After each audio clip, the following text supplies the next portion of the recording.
मुझे आजकल के अपवर्क और फ्रीलांसर और फाइवर इन स्कैम्स के बारे में बहुत ज़्यादा नॉलेज ऑलरेडी थी, बट मैंने सोचा एक बार मैं खुद एक्सपीरियंस करूं कि ये लोग कैसे करते हैं। और मैंने खुद ट्राई किया कि वो कैसे एक फ्रीलांसर से काम ले लेते हैं बट उनके साथ पेमेंट का फ्रॉड करते हैं। तो ये पूरी चीज़ जो है मैं आपको आज नरेट करने वाली हूँ कि क्या सब हुआ और आप इस सब से कैसे बच सकते हैं। हेलो एवरीवन, मैं हूँ श्रेया और मैं हूँ एक डिजिटल नोमैड, यानी कि मैं रिमोट वर्क करती हूँ और साथ में मैं ट्रैवलिंग भी करती हूँ। और मेरे ये चैनल के अंदर मैं अपने रिमोट वर्क के बारे में और फ्रीलांसिंग की जर्नी शेयर करती हूँ, तो ज़रूर सब्सक्राइब कीजिए। तो अब जो ये स्कैम हुआ, इसमें हुआ ये कि तो मुझे यूजुअली देखकर पता लग जाता है कि कौन सी जॉब्स जो है वो एक ऑथेंटिक क्लाइंट ने पोस्ट की होगी और कौन सी जॉब्स जो है वो फिशी लग रही हैं, वो स्कैमी लग रही हैं। तो मैंने क्या किया, मैंने इस बार इंटेंशन से मैं गई थी कि मैं स्कैमी पोस्ट ही देखूंगी। तो मैंने एक ऐसी पोस्ट पिक की जिसके अंदर की डिस्क्रिप्शन बहुत छोटी थी और उसके अंदर क्लाइंट की जो डिटेल्स थी वो वेरीफाइड नहीं थी। तो मैंने सोचा कि एक बार मैं देखती हूँ कि क्लाइंट ने क्यों पोस्ट किया हो सकता है और क्या ये एक्चुअली में स्कैम है।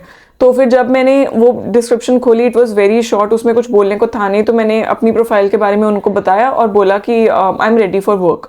इसमें मैंने कॉल के लिए नहीं बोला क्योंकि मैं उनको अलार्म नहीं करना चाहती थी, तो मैंने उनको कॉल के लिए नहीं बुलाया। फिर उसके बाद जब उनका रिप्लाई आता है मुझे, वो एक ऐसा रिप्लाई था, उन्होंने मुझे बोला कि ठीक है, we are also ready to move forward और आप टेलीग्राम ज्वाइन कर लीजिए और यहाँ पर हम आपको काम असाइन कर देंगे।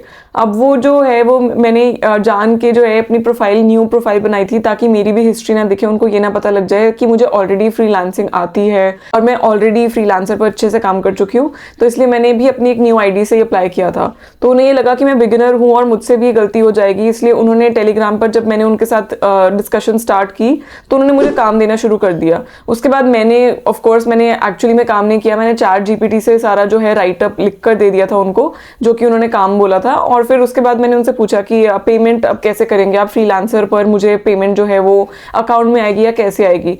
तो फिर वो कहते हैं कि नहीं, हम आपको डायरेक्टली पेमेंट करेंगे और ताकि आपके पैसे डिडक्ट ना हो तो हम आपको डायरेक्टली आपके अकाउंट में पैसे देंगे जो कि जल्दी आ जाएंगे। उसके बाद मैंने उनसे फॉलोअप किया कि ठीक है, आपको क्या डिटेल्स चाहिए। वो उनके रिस्पॉन्सेस स्लो होने शुरू हो गए ऑलरेडी। और उसके बाद जब मैंने उनको डिटेल्स भी दे दी अपनी, विच वॉज ऑफ कोर्स जो कि एक सेफ चीज़ नहीं है करने के लिए, बट मेरा एक सेपरेट अकाउंट था जिसके साथ मैंने सोचा कि ठीक है, मैं रिस्क ले सकती हूँ, तो मैंने उस अकाउंट की डिटेल्स उनको दे दी।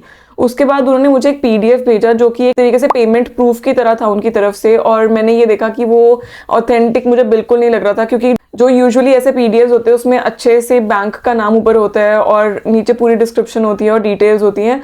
वो जो थी वो पता लग रहा था कि वो एक असली बैंक का जो है रिसीट नहीं थी। तो फिर मैंने उनसे जब उनको रिप्लाई करना शुरू किया और कि मुझे अभी बैंक में पैसे नहीं आए हैं, कब तक आएंगे, दे जस्ट वैनिश्ड। और उसके बाद मुझे वहाँ से कुछ भी इन्फॉर्मेशन आई ही नहीं।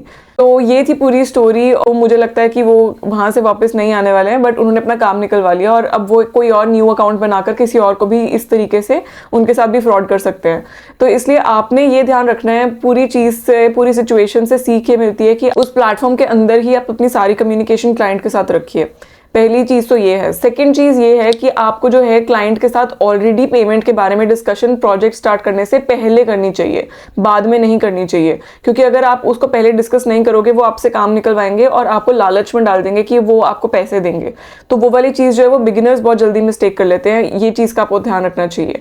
और फाइनली आपको ये ध्यान रखना चाहिए कि आपको अपनी अकाउंट डिटेल्स तब तक नहीं देनी है उनको जब तक कि आप उनको फुली ट्रस्ट नहीं करते हो। आप स्पेशली रिमोट केस में ट्रस्ट करना बहुत मुश्किल होता है, इसलिए अपनी डिटेल्स, पर्सनल डिटेल्स कभी भी लीक आउट मत कीजिए। ऐसी गलतियां कभी मत करें और इन स्कैम से हमेशा सेफ रहें। आपको कुछ भी और क्वेश्चंस हैं फ्रीलांसिंग से रिलेटेड तो वो आप कमेंट्स में भी पूछ सकते हैं और मेरा ग्रुप भी ज्वाइन कर सकते हैं। मैं यूजुअली आंसर दे देती हूँ जो भी क्वेरीज होती हैं, और वीडियोस भी बनाती रहूंगी मैं इस सब पर, इसलिए सब्सक्राइब भी जरूर कीजिए। Thank you.